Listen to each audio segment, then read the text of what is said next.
Myself, Dr. Ajitpal Singh, Director Academics, on behalf of management, staff, and students of Adesh Institution of Medical Sciences, Sri Muktsar Sahib, I am extending my warm welcome to all of you on this auspicious occasion of 400 Prakash Purab of Sri Guru Tegh Bahadur Sahib Ji.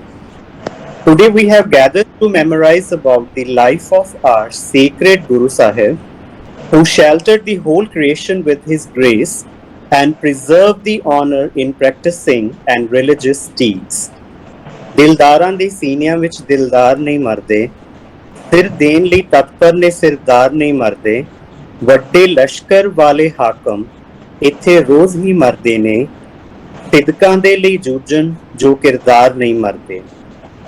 Slok Mahalla Noma is one of the final composition in Sri Guru Granth Sahib by Sri Guru Tegh Bahadur Ji, which is one of the most relevant writings to the world we live today. Not taking much of your time, let me introduce you with our special guest and invited speaker of today's webinar, Dr. Parminder Singh Taggar, Principal, University College Jaitong, which is the regional campus of Punjabi University Patiala. Dr. Parminder Singh is very dynamic and multi-dimensional personality. Apart from being a visionary educationist, he is also an ardent social worker. I really feel obliged that such a revered personality has accepted our proposal in such a short time. So let's raise the curtain with the blessings of Vaheguru Ji. With recitation of Mool Mantra, I request all the audience to be present wholeheartedly in the present moment. Once again, I welcome you all. एक ओंकार सतनाम करता पुरख निर्भय निर्वैर अकाल मूरत अजूनी सेवम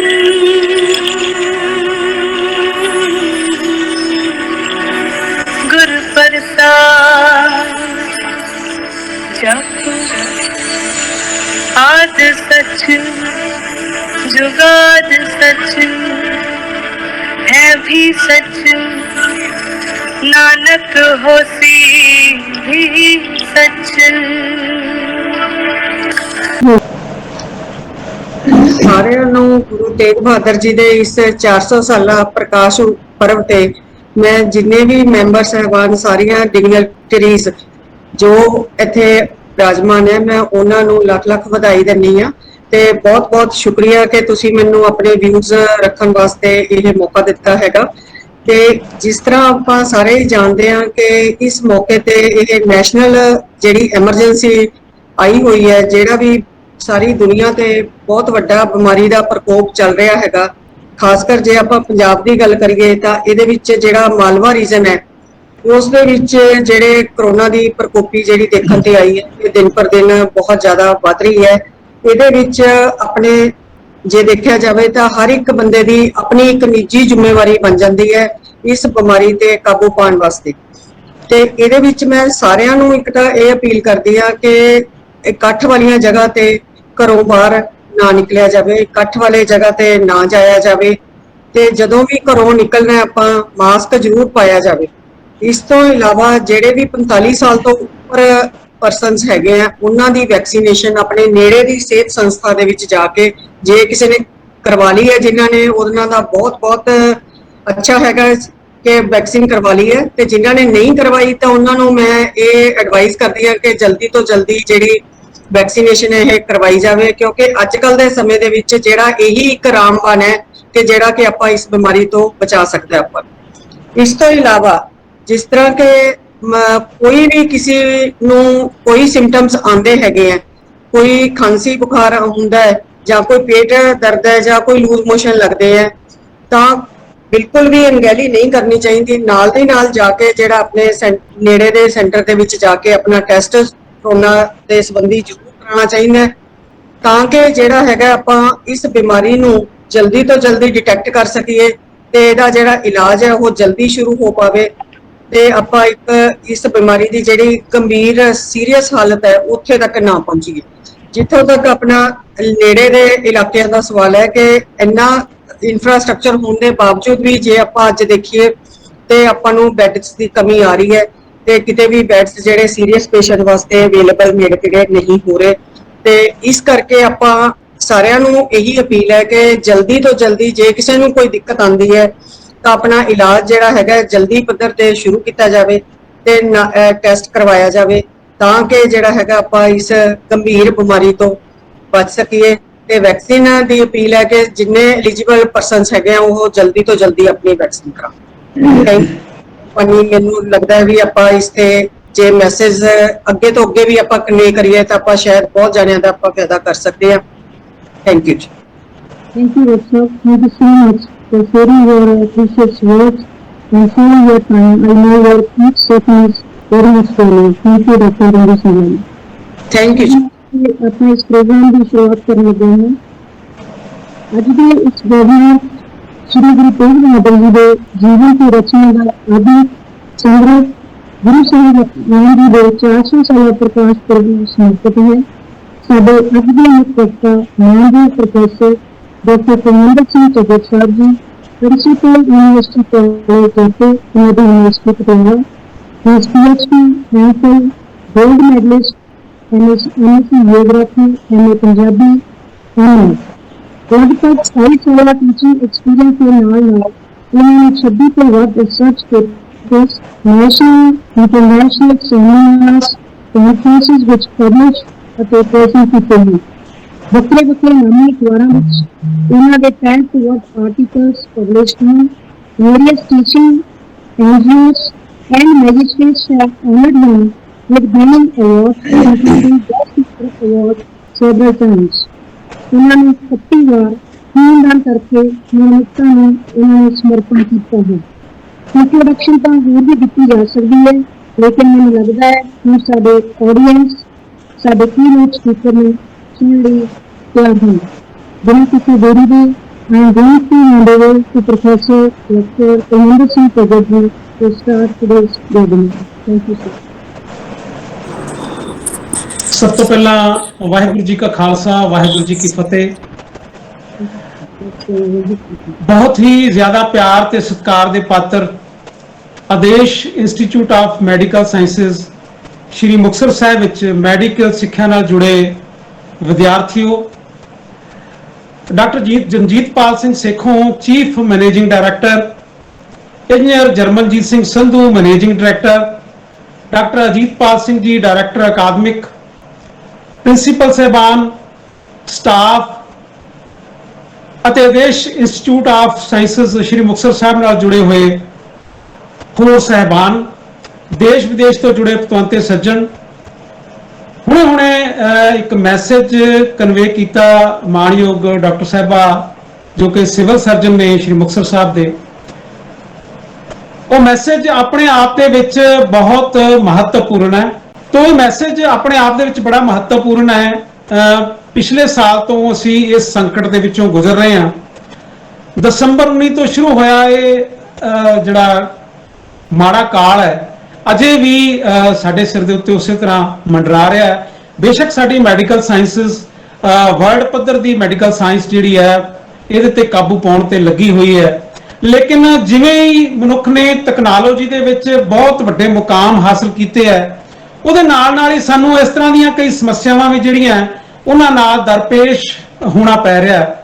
ਸੋ ਸੰਕਟ ਦੇ ਸਮੇਂ ਨੂੰ ਅਸੀਂ ਕਿਵੇਂ ਵਧੀਆ ਢੰਗ ਨਾਲ ਪੋਜ਼ਿਟਿਵਿਟੀ ਨਾਲ ਜਿਹੜਾ ਉਹ ਗੁਜ਼ਾਰ ਸਕਦੇ ਹਾਂ, ਉਹਦੇ ਲਈ ਸਭ ਤੋਂ ਅੱਛਾ ਹੈ ਕਿ ਅਸੀਂ ਜਿਹੜਾ ਹੈਗਾ ਸਪਿਰਿਚੁਅਲਿਟੀ ਨਾਲ ਜੁੜੀਏ, ਅਧਿਆਤਮਵਾਦ ਨਾਲ ਜੁੜੀਏ, ਗੁਰਬਾਣੀ ਨਾਲ ਜੁੜੀਏ। ਜਿੱਥੇ ਵੀ ਸਾਡਾ ਇਸ਼ਟ ਹੈ, ਚਾਹੇ ਇਸੇ ਦਾ ਮੰਦਿਰ ਦੇ ਵਿੱਚ ਵਿਸ਼ਵਾਸ ਹੈ, ਕਿਸੇ ਭਗਵਾਨ ਦੇ ਵਿੱਚ ਵਿਸ਼ਵਾਸ ਹੈ, ਕਿਸੇ ਸੰਤ ਦੇ ਵਿੱਚ ਵਿਸ਼ਵਾਸ ਹੈ, ਅਸੀਂ ਉਹਦੀਆਂ ਗੱਲਾਂ ਜਿਹੜੀਆਂ ਉਹਨਾਂ ਨੂੰ ਗ੍ਰਹਿਣ ਕਰਨ ਦੀ ਕੋਸ਼ਿਸ਼ ਕਰੀਏ ਤਾਂ ਕਿ ਇਹ ਜਿਹੜਾ ਮਾਨਸਿਕ ਦਬਾਅ ਸਾਡੇ ਉੱਪਰ ਬਣਿਆ ਹੋਇਆ ਹੈ कोरोना के कारण, कोविड के कारण उस दबाव ਨੂੰ ਅਸੀਂ ਕਿਸੇ ਨਾ ਕਿਸੇ ਤਰ੍ਹਾਂ ਘੱਟ ਕਰ ਸਕੀਏ, ਕਿਸੇ ਨਾ ਕਿਸੇ ਤਰ੍ਹਾਂ ਘਟਾ ਸਕੀਏ।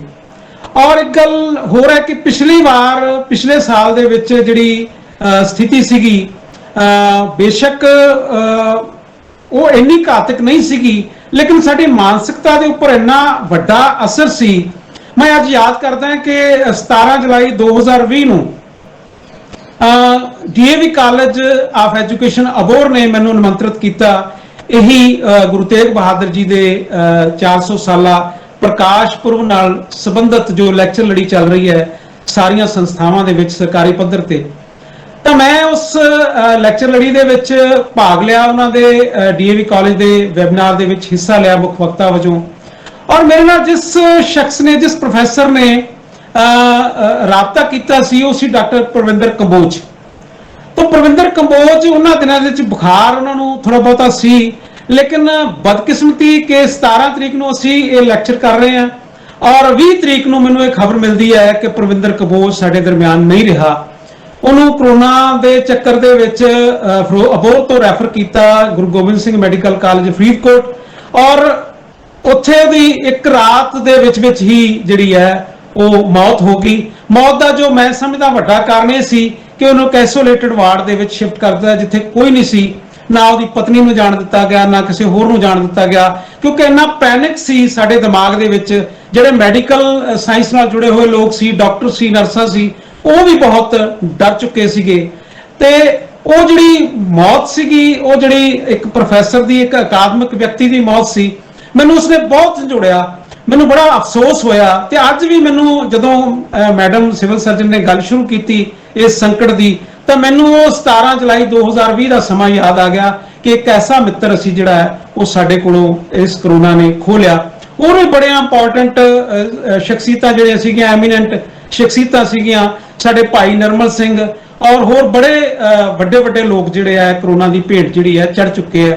ਸੋ ਮੈਡਮ ਸਿਵਲ ਸਰਜਨ ਦੇ ਇਸ ਮੈਸੇਜ ਨੂੰ ਅੱਗੇ ਸਪਰੈਡ ਕਰਦੇ ਹੋਏ ਮੈਂ ਵੀ ਇਹ ਬੇਨਤੀ ਕਰਾਂਗਾ ਕਿ ਅਸੀਂ ਜਿੰਨਾ ਵੀ ਇਸ ਜਿਹੜੀ ਹੈਗੀ ਮਹਾਮਾਰੀ ਹੈ ਉਹਦੇ ਤੋਂ ਬਚ ਸਕੀਏ ਉਨਾ ਹੀ ਚੰਗਾ ਹੈ। ਤੇ ਇਹਦੇ ਲਈ ਸਭ ਤੋਂ ਵੱਡੀ ਗੱਲ ਇਹ ਹੈ ਕਿ ਅਸੀਂ ਜੋ ਸਰਕਾਰੀ ਤੌਰ ਤੇ ਮੈਡੀਕਲ ਸਾਇੰਸਿਸ ਦੇ ਜਿਹੜੇ ਮਾਹਰ ਉਹਨਾਂ ਵੱਲੋਂ ਜੋ ਨਿਰਦੇਸ਼ ਦਿੱਤੇ ਜਾਂਦੇ ਆ, ਜਾਂ ਜਿਹੜੇ ਉਹਨਾਂ ਵੱਲੋਂ ਕੋਈ ਪ੍ਰੀਵੈਂਟਿਵ ਮੇਜਰ ਅਪਣਾਉਣ ਵਾਸਤੇ ਕਿਹਾ ਜਾਂਦਾ ਹੈ, ਅਸੀਂ ਉਹਨਾਂ ਨੂੰ ਅਪਣਾਈਏ ਤੇ ਇੱਕ ਮਜ਼ਾਕ ਨਾ ਸਮਝਦੇ ਹੋਏ ਇਸ ਨੂੰ ਇੱਕ ਸੀਰੀਅਸ ਮੈਟਰ ਸਮਝ ਕੇ ਇਸ ਤੋਂ ਬਚਣ ਦੀ ਲੋੜ ਹੈ।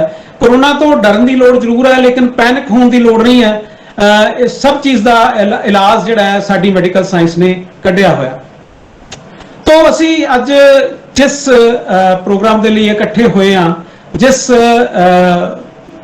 ਮਕਸਦ ਲਈ ਇੱਥੇ ਇਕੱਠੇ ਹੋਏ ਹਾਂ, ਉਹ ਹੈ ਜੋ ਪੰਜਾਬ ਸਰਕਾਰ ਵੱਲੋਂ ਇੱਕ ਨਿਰਦੇਸ਼ ਜਾਰੀ ਕੀਤਾ ਗਿਆ ਹੈ ਤੇ ਜਿਹੜੀ ਕਿ ਸਾਡੀ ਨੈਤਿਕ ਜ਼ਿੰਮੇਵਾਰੀ ਵੀ ਬਣਦੀ ਹੈ ਕਿ 400 ਸਾਲਾ ਪ੍ਰਕਾਸ਼ ਸਮਾਗਮਾਂ ਦੀ ਇੱਕ ਲੜੀ ਚੱਲ ਰਹੀ ਹੈ ਪੂਰਾ ਸਾਲ, ਤੇ ਜਿਹਦਾ ਅੱਜ ਅਸੀਂ ਗੁਰਪੁਰਬ ਵੀ ਮਨਾ ਰਹੇ ਹਾਂ। ਸੋ ਗੁਰੂ ਤੇਗ ਬਹਾਦਰ ਜੀ ਦੇ ਪ੍ਰਕਾਸ਼ ਪੁਰਬ ਦੀਆਂ ਆਪ ਸਭ ਨੂੰ ਬਹੁਤ ਬਹੁਤ ਮੁਬਾਰਕਾਂ। ਔਰ ਮੇਰੀ ਖੁਸ਼ਕਿਸਮਤੀ ਹੈ ਕਿ ਮੈਂ ਇਸ ਆਨਲਾਈਨ ਟੈਕਨੋਲੋਜੀ ਦੇ ਜ਼ਰੀਏ ਆਪ ਸਭ ਨਾਲ ਜੁੜ ਸਕਿਆ। ਦੇਖੋ, ਇਹ ਮਹਾਮਾਰੀ ਆਪਣੇ ਆਪ ਦੇ ਵਿੱਚ ਬਹੁਤ ਸੰਕਟਕਾਲੀਨ ਹੈ, ਲੇਕਿਨ ਵਿਗਿਆਨਕ ਟੈਕਨੋਲੋਜੀ ਦੇ ਸਦਕਾ ਅਸੀਂ ਦੂਰ ਦੂਰ ਬੈਠੇ ਹੋਏ ਵੀ ਕਿੰਨੇ ਨੇੜੇ ਨੇੜੇ ਬੈਠੇ ਹੋਏ ਆ। ਕੁਦਰਤੀ ਗੱਲ ਹੈ ਕਿ ਅਸੀਂ ਇਸ ਆਧੁਨਿਕ ਸੁਵਿਧਾ ਦਾ ਲਾਭ ਉਠਾ ਰਹੇ ਹਾਂ ਔਰ ਆਪਣੇ ਆਪ ਨੂੰ ਇਸ ਸੰਕਟ ਦੀ ਘੜੀ ਦੇ ਵਿੱਚ ਕੋਈ ਸਹਿਯੋਗ ਦੇਣ ਵਾਸਤੇ, ਮਾਨਸਿਕ ਤੌਰ ਤੇ ਬਲ ਦੇਣ ਵਾਸਤੇ ਇਕੱਠੇ ਹਾਂ। ਤਾਂ ਅੱਜ ਦਾ ਜੋ ਵਿਸ਼ਾ ਹੈ ਗੁਰੂ ਤੇਗ ਬਹਾਦਰ ਜੀ ਬਾਰੇ, ਗੁਰੂ ਤੇਗ ਬਹਾਦਰ ਜੀ ਦੇ ਜੀਵਨ ਤੇ ਫਲਸਫੇ ਬਾਰੇ ਜਦੋਂ ਚਰਚਾ ਕਰਦੇ ਹਾਂ, ਉਹਨਾਂ ਨੂੰ ਪਰਮ ਪੁਰਖ ਵਜੋਂ, ਉਹਨਾਂ ਦੇ ਭਗਤੀ ਸਰੂਪ ਤੇ ਵਿਰਾਗ ਦੇ ਪੱਖ ਤੋਂ ਜਦੋਂ ਅਸੀਂ ਦੇਖਦੇ ਹਾਂ, ਤਾਂ ਸਾਨੂੰ ਇਹ ਵਿਖਿਆਨ ਸ਼ੁਰੂ ਕਰਨ ਤੋਂ ਪਹਿਲਾਂ ਜਾਂ ਇਸ ਦੀ ਮਹੱਤਤਾ ਨੂੰ ਹੋਰ ਤੀਬਰਤਾ ਪ੍ਰਦਾਨ ਕਰਨ ਲਈ ਇਤਿਹਾਸਿਕ ਪਿਛੋਕੜ ਵਿੱਚ ਜਾਣਾ ਲਾਜ਼ਮੀ ਹੋਏਗਾ। ਮੇਰਾ ਇਹ ਜੋ ਲੈਕਚਰ ਹੈ ਇਹ ਖਾਸ ਤੌਰ ਤੇ ਉਹਨਾਂ ਵਿਦਿਆਰਥੀਆਂ ਲਈ ਹੈ ਜੋ ਮੈਡੀਕਲ ਸਾਇੰਸ ਨਾਲ ਜੁੜੇ ਹੋਏ ਨੇ, ਇਸ ਇੰਸਟੀਚਿਊਟ ਦੇ ਵਿੱਚ ਸਿੱਖਿਆ ਗ੍ਰਹਿਣ ਕਰ ਰਹੇ ਨੇ। ਸੋ ਬਹੁਤ ਸਾਰੇ ਵਿਦਵਾਨ ਵੀ ਇਸ ਲੈਕਚਰ ਦੇ ਵਿੱਚ ਸ਼ਾਮਲ ਹੋ ਚੁੱਕੇ ਹੋਣਗੇ, ਲੇਕਿਨ ਮੈਂ ਕਹਿਣਾ ਚਾਹਾਂਗਾ ਕਿ ਗੁਰੂ ਤੇਗ ਬਹਾਦਰ ਜੀ ਬਾਰੇ, ਉਹਨਾਂ ਦੇ ਜੀਵਨ ਬਾਰੇ, ਉਹਨਾਂ ਦੇ ਫਲਸਫੇ ਬਾਰੇ ਤੁਸੀਂ ਸਾਰੇ ਜਾਣਦੇ ਹੋਵੋਗੇ, ਲੇਕਿਨ ਹਰੇਕ ਵਕਤਾ ਦਾ ਆਪਣਾ ਇੱਕ ਤਰੀਕਾ ਹੁੰਦਾ ਗੱਲ ਕਹਿਣ ਦਾ। ਗੱਲ ਉਹੀ ਹੁੰਦੀ ਹੈ ਔਰ ਵਾਰ-ਵਾਰ ਅਸੀਂ ਕਿਉਂ ਕਰਦੇ ਆ, ਉਹ ਉਹਨਾਂ ਲੋਕਾਂ ਨੂੰ ਯਾਦ ਕਰਨ ਕਰਕੇ ਕਰਦੇ ਆ, ਉਹਨਾਂ ਨੂੰ ਇੱਕ ਸਤਿਕਾਰ ਦੇਣ ਵਜੋਂ ਕਰਦੇ ਆ ਜੋ ਕੁਰਬਾਨੀ ਗੁਰੂ ਤੇਗ ਬਹਾਦਰ ਜੀ ਨੇ ਸਾਡੇ ਲਈ ਦਿੱਤੀ, ਸਾਡੇ ਇੱਕ ਭਾਈਚਾਰੇ ਲਈ ਦਿੱਤੀ, ਹਿੰਦੂ ਭਾਈਚਾਰੇ ਲਈ ਦਿੱਤੀ। ਉਹਦਾ ਵਾਰ-ਵਾਰ ਜ਼ਿਕਰ ਕਰਨ ਦਾ ਮਕਸਦ ਇਹ ਹੈ ਕਿ ਅਜੋਕੇ ਸਮੇਂ ਦੇ ਵਿੱਚ ਵੀ ਅਸੀਂ ਇਹਨਾਂ ਗੱਲਾਂ ਨੂੰ ਗ੍ਰਹਿਣ ਕਰਦੇ ਹੋਏ ਇੱਕ ਸਾਂਝੀਵਾਲਤਾ ਦਾ ਮਾਹੌਲ ਜਿਹੜਾ ਉਹ ਸਿਰਜ ਸਕੀਏ। ਤਾਂ ਮੈਂ ਇਤਿਹਾਸਿਕ ਤੌਰ ਤੇ ਥੋੜੀ ਜਿਹੀ ਗੱਲ ਕਰਦਾ ਹੋਇਆ ਇਹ ਕਹਿਣਾ ਚਾਹਾਂਗਾ ਕਿ 6ਵੀਂ 7ਵੀਂ ਸਦੀ ਦੇ ਈਸਵੀ ਪੂਰਵ ਦੇ ਵਿੱਚ ਜ਼ੁਲਮ ਦੇ ਖਿਲਾਫ ਜੋ ਲੋਕ ਆਵਾਜ਼ ਬੁਲੰਦ ਕਰਦੇ ਆ, ਉਹਨੇ 4 ਵਾਕ ਤੇ 4 ਵਾਕਾਂ ਨੇ ਜਿਹੜਾ ਫਲਸਫਾ ਦਿੱਤਾ, ਉਹਨਾਂ ਨੇ ਕਿਹਾ ਕਿ ਜਿਹੜੇ ਇਹ ਬੇਲੋੜੇ ਮੰਤਰ ਹੈ, ਬੇਲੋੜੇ ਜਿਹੜੇ ਢੰਗ ਤਰੀਕੇ ਹੈ ਲੋਕਾਂ ਨੂੰ ਮਤਲਬ ਗੁੰਮਰਾਹ ਕਰਨ ਦੇ, ਲੋਕਾਂ ਨੂੰ ਡਰਾ ਧਮਕਾ ਕੇ ਕਰਮਕਾਂਡਾਂ ਦੇ ਵਿੱਚ ਚੱਕਰ ਦੇ ਵਿੱਚ ਪਾ ਕੇ ਉਹਨਾਂ ਨੂੰ ਸਹੀ ਸੋਚਣ ਦਾ ਮੌਕਾ ਨਾ ਦੇਣ ਕਰਕੇ 4 ਵਾਕਾਂ ਨੇ ਇਸ ਤਰ੍ਹਾਂ ਦੇ ਲੋਕਾਂ ਦਾ ਵਿਰੋਧ ਕੀਤਾ ਔਰ ਆਪਣਾ ਲਿਟਰੇਚਰ ਲਿਖਣਾ ਸ਼ੁਰੂ ਕੀਤਾ। ਲੇਕਿਨ ਜਿਵੇਂ ਕਿ ਤੁਹਾਨੂੰ ਪਤਾ ਹੈ ਕਿ ਜਦੋਂ ਵੀ ਕੋਈ ਅੱਛੀ ਗੱਲ ਲਿਖੀ ਜਾਂਦੀ ਹੈ ਤਾਂ ਹੁਕਮਰਾਨ ਜਿਹੜੇ ਆ ਉਸ ਗੱਲ ਨੂੰ ਦਬਾਉਣ ਦੀ ਕੋਸ਼ਿਸ਼ ਕਰਦੇ ਆ। ਤਾਂ ਇਸੇ ਦਬਾਉਣ ਦੇ ਚੱਕਰ ਦੇ ਵਿੱਚ ਹੀ 6ਵੀਂ 7ਵੀਂ ਸਦੀ ਈਸਵੀ ਪੂਰਵ ਦੇ ਵਿੱਚ ਜ਼ੁਲਮ ਦੇ ਖਿਲਾਫ ਆਵਾਜ਼ ਬੁਲੰਦ ਕਰਨ ਵਾਲੇ 4 ਵਾਕਾਂ ਨੂੰ ਵੀ ਜਿਹੜਾ ਖਤਮ ਕਰ ਦਿੱਤਾ ਗਿਆ ਸਮੇਂ ਦੇ ਹਾਕਮਾਂ ਵੱਲੋਂ। ਉਹਨਾਂ ਦਾ ਲਿਟਰੇਚਰ ਜਿਹੜਾ ਸੀਗਾ ਉਹ ਸਾੜ ਕੇ ਸੁੱਟ ਦਿੱਤਾ ਗਿਆ।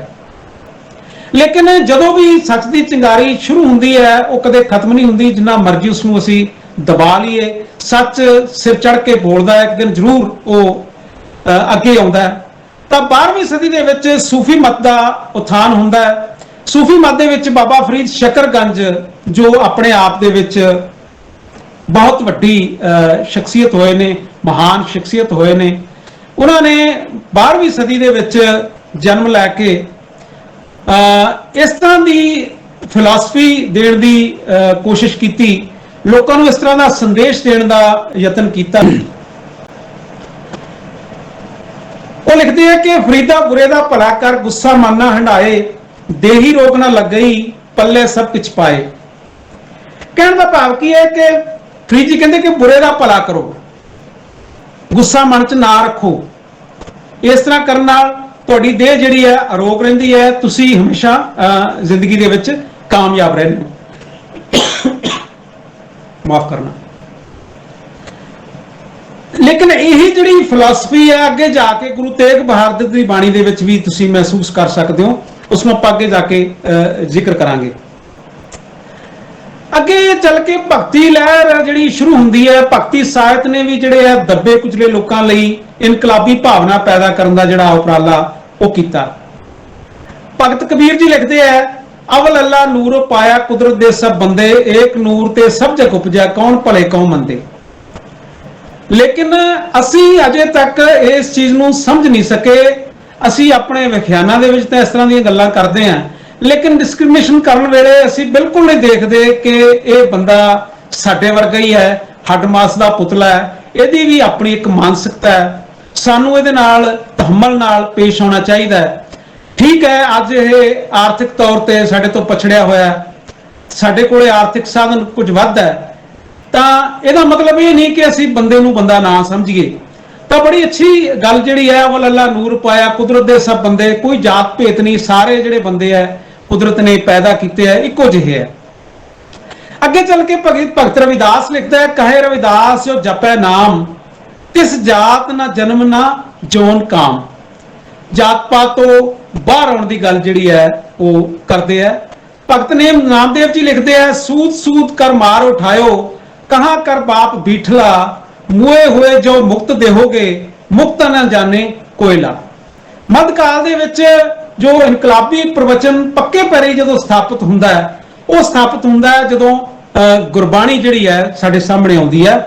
ਤਾਂ ਗੁਰੂ ਨਾਨਕ ਦੇਵ ਜੀ ਲਿਖਦੇ ਆ, ਸੋ ਕਿਉ ਮੰਦਾ ਆਖੀ ਹੈ ਜਿਤ ਜੰਮੇ ਰਾਜਾਨ। ਇਸਤਰੀ ਦੀ ਜੋ ਉਸ ਸਮੇਂ ਦੀ ਦਸ਼ਾ ਸੀ, ਉਸ ਦਸ਼ਾ ਨੂੰ ਦੇਖਦੇ ਹੋਏ ਗੁਰੂ ਨਾਨਕ ਦੇਵ ਜੀ ਇਹ ਵਿਖਿਆਨ ਕਰਦੇ ਆ। ਔਰ ਕਿੰਨੀ ਖੂਬਸੂਰਤ ਗੱਲ ਹੈ, ਸੋ ਕਿਉ ਮੰਦਾ ਆਖੀ ਹੈ ਜਿਤ ਜੰਮੇ ਰਾਜਾਨ। ਇੰਨੀਆਂ ਸਦੀਆਂ ਬੀਤ ਜਾਣ ਦੇ ਬਾਅਦ ਵੀ ਔਰਤ ਦੀ ਜਿਹੜੀ ਸਥਿਤੀ ਹੈ ਕਿੰਨੀ ਕੁ ਉੱਪਰ ਉੱਠਿਆ ਹੈ ਉਹਦਾ ਅੰਦਾਜ਼ਾ। ਤਾਂ ਇਸ ਤਰ੍ਹਾਂ ਗੁਰੂ ਨਾਨਕ ਦੇਵ ਜੀ ਜਿਹੜੇ ਆ ਉਹ ਸਭ ਤੋਂ ਪਹਿਲਾਂ ਇੱਕ ਕ੍ਰਾਂਤੀਕਾਰੀ ਗੁਰੂ ਦੇ ਵਜੋਂ ਸਾਡੇ ਸਾਹਮਣੇ ਪੇਸ਼ ਗੱਲ ਕਰ ਰਹੇ ਸੀ। ਗੁਰੂ ਨਾਨਕ ਦੇਵ ਜੀ ਦੀ ਸੋ ਕਿਉ ਮੰਦਾ ਆਖੀਐ ਜਿਤ ਜੰਮੇ ਰਾਜਾਨ। ਹਾਲਾਤ ਇਹ ਨੇ ਕਿ ਇੰਨੀਆਂ ਸਦੀਆਂ ਬੀਤ ਜਾਣ ਦੇ ਬਾਅਦ ਵੀ ਅਸੀਂ ਔਰਤ ਪ੍ਰਤੀ ਸਤਿਕਾਰ ਦੀ ਭਾਵਨਾ ਉਸ ਢੰਗ ਨਾਲ ਨਹੀਂ ਬਣਾ ਸਕੇ ਜਿਸ ਢੰਗ ਨਾਲ ਸਾਨੂੰ ਬਣਾਉਣੀ ਚਾਹੀਦੀ ਸੀ। ਸਦੀਆਂ ਤੋਂ ਜੋ ਇੱਕ ਮਰਦ ਪ੍ਰਧਾਨ ਸਮਾਜ ਦਾ ਕਨਸੈਪਟ ਚੱਲਿਆ ਆ ਰਿਹਾ ਹੈ, ਉਸ ਕਨਸੈਪਟ ਨੂੰ ਜਿਹੜਾ ਖਤਮ ਕਰਨ ਵਾਸਤੇ ਅਜੇ ਪਤਾ ਨਹੀਂ ਕਿੰਨੀਆਂ ਸਦੀਆਂ ਹੋਰ ਲੱਗਣਗੀਆਂ ਕਿ ਇੰਨਾ ਜ਼ਮਾਨਾ ਪੜ੍ਹ ਲਿਖ ਗਿਆ, ਲੇਕਿਨ ਫਿਰ ਵੀ ਔਰਤ ਦੀ ਜਿਹੜੀ ਸਥਿਤੀ ਹੈ ਉਹ ਉਸੇ ਤਰ੍ਹਾਂ ਹੀ ਚੱਲ ਰਹੀ ਹੈ। ਤਾਂ ਗੁਰੂ ਨਾਨਕ ਦੇਵ ਜੀ ਤੋਂ ਬਾਅਦ ਸ੍ਰੀ ਗੁਰੂ ਅੰਗਦ ਦੇਵ ਜੀ, ਗੁਰੂ ਅਮਰਦਾਸ ਜੀ, ਗੁਰੂ ਰਾਮਦਾਸ ਜੀ ਇਹ ਆਉਂਦੇ ਨੇ। ਉਸ ਤੋਂ ਅਗਲਾ ਜੋ ਕ੍ਰਾਂਤੀਕਾਰੀ ਪੜਾਅ ਆਉਂਦਾ ਉਹ ਆਉਂਦਾ ਹੈ ਗੁਰੂ ਅਰਜਨ ਦੇਵ ਜੀ ਦੇ ਸਮੇਂ। ਗੁਰੂ ਅਰਜਨ ਦੇਵ ਜੀ ਦੇ ਸਮੇਂ ਮੁਗਲ ਹਾਕਮਾਂ ਦਾ ਜਿਹੜਾ ਕਹਿਰ ਆ ਉਹ ਬੜਾ ਚੱਲ ਰਿਹਾ ਸੀ।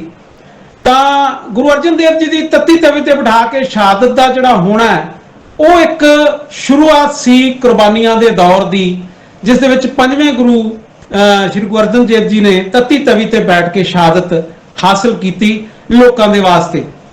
ਉਸ ਸਮੇਂ ਦਾ ਜੋ ਹਾਕਮ ਸੀ ਜਹਾਂਗੀਰ ਉਹ ਇੰਨਾ ਕੱਟੜ ਸੀ ਕਿ ਮੁਗਲ ਹਕੂਮਤ ਨੂੰ ਜਿਹੜਾ ਪੱਕੇ ਪੈਰੀ ਕਰਨ ਲਈ ਉਹ ਹਰ ਤਰ੍ਹਾਂ ਦੇ ਧਰਮ ਦੇ ਉੱਤੇ ਵਾਰ ਕਰਦਾ ਆ ਰਿਹਾ ਸੀ।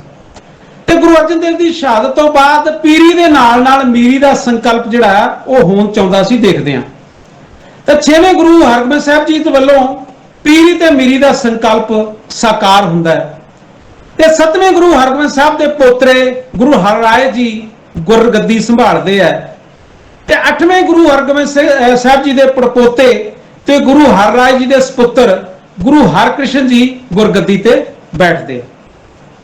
ਛੋਟੀ ਉਮਰ ਹੋਣ ਕਰਕੇ ਉਹਨਾਂ ਨੂੰ ਬਾਲਾ ਪ੍ਰੀਤਮ ਜੀ ਦੇ ਨਾਮ ਨਾਲ ਵੀ ਸਤਿਕਾਰ ਦਿੱਤਾ ਜਾਂਦਾ ਹੈ ਤੇ ਗੁਰੂ ਹਰਕ੍ਰਿਸ਼ਨ ਸਾਹਿਬ ਜੀ ਤੋਂ ਬਾਅਦ ਗੁਰੂ ਤੇਗ ਬਹਾਦਰ ਜੀ ਗੁਰਗੱਦੀ ਸੰਭਾਲਦੇ। ਤੇ ਪਰਮ ਪੁਰਖ ਦੇ ਨਜ਼ਰੀਏ ਤੋਂ ਜਦੋਂ ਗੁਰੂ ਤੇਗ ਬਹਾਦਰ ਜੀ ਦੀ ਲਸਾਨੀ ਸ਼ਖਸੀਅਤ ਨੂੰ ਦੇਖਿਆ ਜਾਂਦਾ ਹੈ ਤਾਂ ਪਰਮ ਪੁਰਖ ਦੇ ਸੰਕਲਪੇ ਟੁੰਨਾ ਦੀ ਸ਼ਖਸੀਅਤ ਵਿੱਚ ਸਾਰੀਆਂ ਵਿਸ਼ੇਸ਼ਤਾਵਾਂ ਆਤਮਸਾਤ ਹੋਈਆਂ ਅਸੀਂ ਦੇਖ ਸਕਦੇ ਹਾਂ। ਪਰਮ ਪੁਰਖ ਅਸੀਂ ਮੰਨਦੇ ਕਿਹਨੂੰ ਆ? ਜਿਹਦੇ ਵਿੱਚ ਭਗਤੀ ਭਾਵ ਹੋਵੇ, ਵਿਰਾਗ ਦਾ ਭਾਵ ਹੋਵੇ ਅਤੇ ਤਿਆਗ ਦਾ ਮਾਦਾ ਹੋਵੇ, ਉਸ ਨੂੰ ਅਸੀਂ ਪਰਮ ਪੁਰਖ ਦੇ ਚੌਕਟੇ 'ਚ ਰੱਖ ਕੇ ਦੇਖ ਸਕਦੇ ਹਾਂ।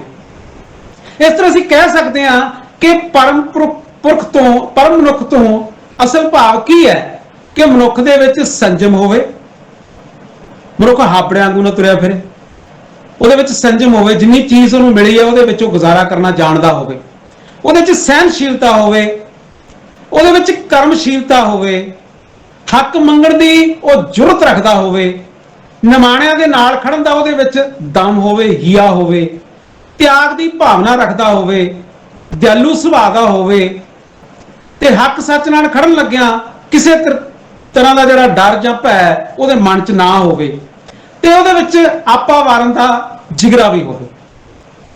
ਤਾਂ ਇਹ ਸਾਰੀਆਂ ਚੀਜ਼ਾਂ ਜਿਹੜੀਆਂ ਉਹ ਅਸੀਂ ਸਿੱਖਾਂ ਦੇ 9ਵੇਂ ਗੁਰੂ ਨੂੰ ਜਦੋਂ ਅਸੀਂ ਪਰਮ ਪੁਰਖ ਦੀ ਉਪਾਧੀ ਨਾਲ ਸਤਿਕਾਰ ਦਿੰਦੇ ਆ, ਇਹ ਸਾਰੀਆਂ ਚੀਜ਼ਾਂ, ਇਹ ਸਾਰੇ ਗੁਣ ਜਿਹੜੇ ਆ ਉਹਨਾਂ ਦੇ ਵਿੱਚ ਅਸੀਂ ਦੇਖ ਸਕਦੇ ਹਾਂ।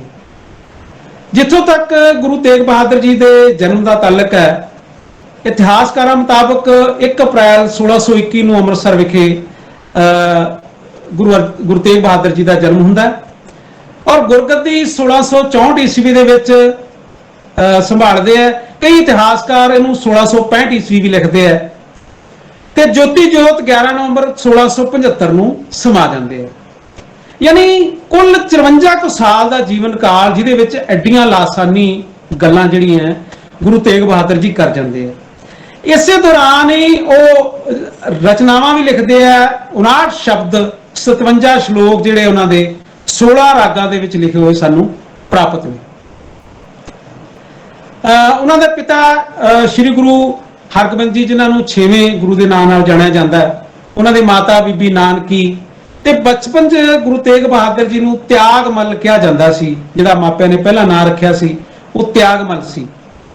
ਤੇ ਗੁਰੂ ਤੇਗ ਬਹਾਦਰ ਜੀ ਸਭ ਤੋਂ ਛੋਟੇ ਅਤੇ ਪੰਜਵੇਂ ਪੁੱਤਰ ਸੀ ਆਪਣੇ ਮਾਂ-ਬਾਪ ਦੇ, ਤੇ ਬਚਪਨ ਤੋਂ ਹੀ ਬਹੁਤ ਬਹਾਦਰ ਤੇ ਤਲਵਾਰ ਦੇ ਧਨੀ ਸੀ, ਤੇ ਨਾਲ ਨਾਲ ਉਹਨਾਂ ਦਾ ਪ੍ਰਭੂ ਭਗਤੀ ਦੇ ਵਿੱਚ ਅਥਾਹ ਵਿਸ਼ਵਾਸ ਸੀ।